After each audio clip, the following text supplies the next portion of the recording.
Another 30-kilometer day. However, we have discovered the secret to surviving this kind of self-inflicted torture. It's called walking in a relaxed manner.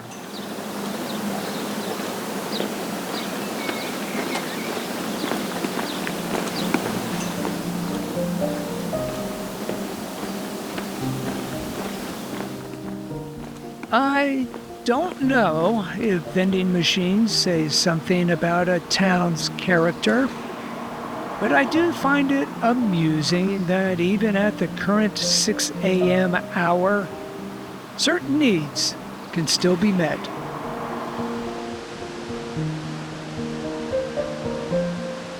As for us, our priority is to sneak out while it appears most of the populace is still asleep. At every start of a day's walk, I'm more curious about what's ahead and less interested in simply getting to our destination, in this case, Alvaiazere. I suppose this partially defines the joy of walking and what inspires me to move ahead. Now this looks like a hiking path. Oops. Arrow. On this day, we take a trail at the city edge to what's listed in the guidebook as a dry weather alternative, meaning the river we scoot along could flood in a rainstorm.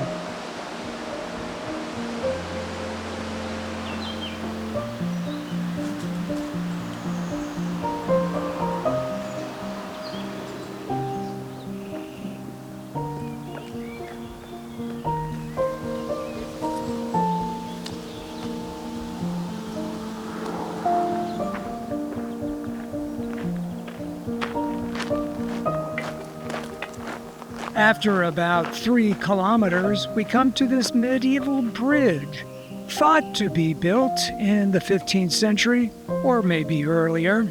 Made from limestone, the angular arches called Tomar were designed to withstand strong stream currents. Apparently, it worked. Eating yogurt with a fork. Yeah. How rustic.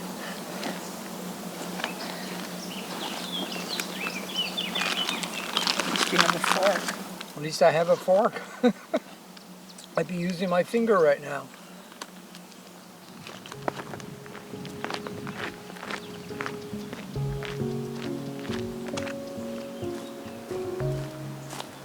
I really like collecting the various legends I come across on the Camino.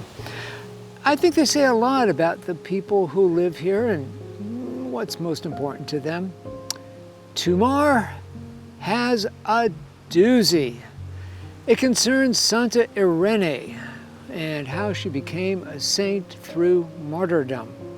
In the mid-7th century, Irene's parents sent her to a convent school where she had a private tutor named Remigio, who was a monk. And in most un-monk-like manner, he tried to seduce her. He wasn't happy when she refused his advances. Now, around the same time, a nobleman named Britold was smitten by her, and he proposed to her. She turned him down because she said she was married to God and she was going to become a nun. Then the monk decided he needed to take revenge for his male ego being so damaged. So he put out a rumor that Irene was pregnant. Britold got a hold of this information, and he was so upset about it and felt like he had been betrayed that he hired an assassin to kill her. It doesn't end there. Seems that Irene had an uncle named Celiu who was an abbot, and he claimed that Jesus told him where to find Irene's body, which was in the river, the Rio Nabão, which is the river we've been hiking along. So Irene was given a proper burial after she was found, and a cult grew up around her, and she became a saint, a patron saint of Tomar, and also she is the namesake of a small village along the Camino Frances in Spain.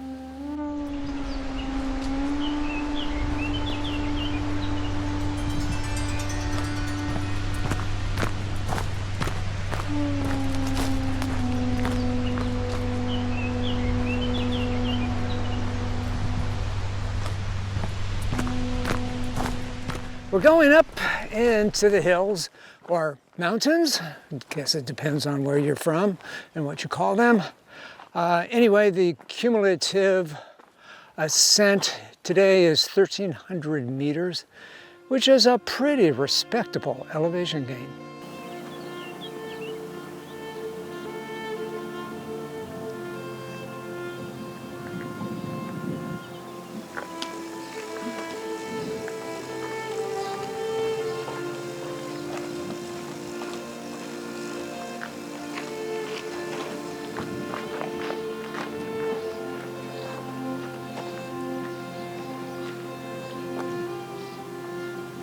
This mystery sign means the building is a meeting place during emergencies.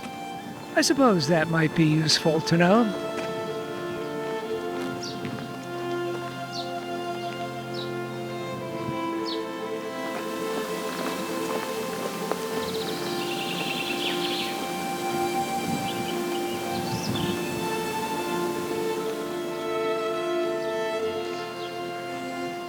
When we get to Calvinos, it's the last chance to buy a drink or food for some 22 kilometers. Yeah, a bit of a stretch.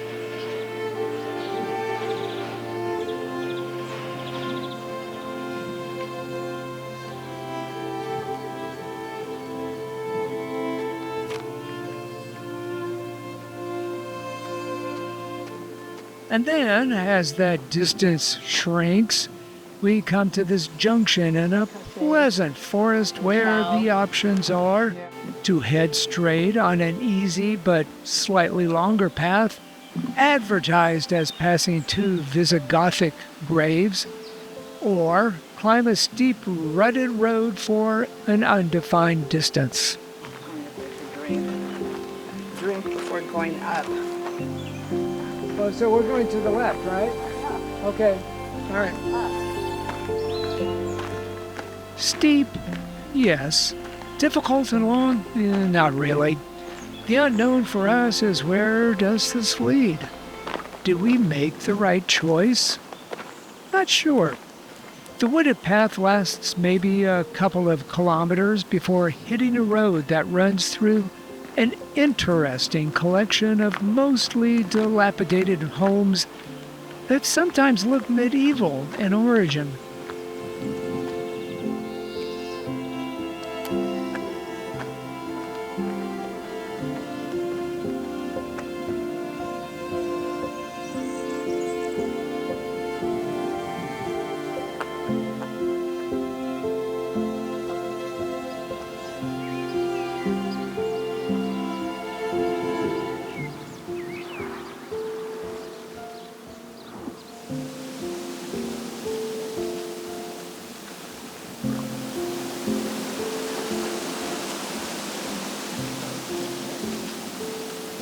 Strangely, we pass minarets, similar to ones found at mosques. My theory is they relate to the area's Arabic past, when Moors ruled for 5 centuries starting around 700 CE. Yeah, I'm sticking with that.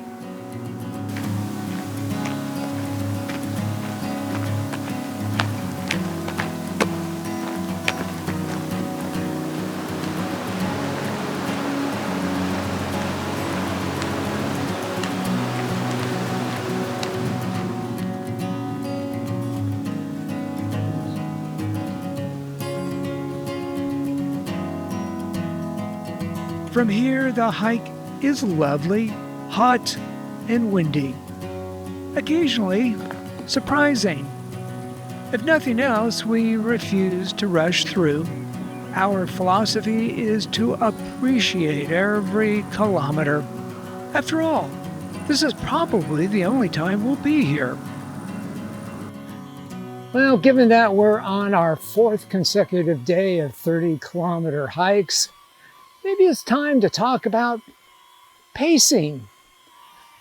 What some people refer to as walking in a relaxed manner. Now, when Gloria and I first did the Camino Frances in 2023, we didn't really concern ourselves all that much with rest stops. And every day we'd get into our destination just wiped out. And then I remembered that when we did longer hikes at home, we always stopped once an hour, maybe for 10, 20 minutes. It didn't really matter. And it always worked out that we would be less tired by the end of the day. So we tried it on the Camino, and it was perfect. We would get into our hotel and we just weren't quite so tired anymore. So that's what we're doing on this trip. The routine seems to work pretty well. I do have to say, when I walk a 30-kilometer hike, still gets me pretty fatigued by the end of the day. But I gotta say, when we do all these rest stops once an hour, it just makes the day so much more enjoyable. I'm looking for something good to say about the final kilometers, but in reality, they're a bit tedious. And after 31 clicks on the GPS, we're grateful just to see our Alvaiazere hotel. The name Alvaiazere comes from the Arabic word Albayaz, meaning land of the falconer. Now, this town of 7,000 was hit really hard last January 2026 by Storm Kristen, a cyclone that powered over the land at 200 kilometers per hour and knocked out electricity for 1 million Portuguese. It went on to Spain and eastward to Greece before dissipating about 5 days later, but not before just really wreaking havoc all over the Mediterranean.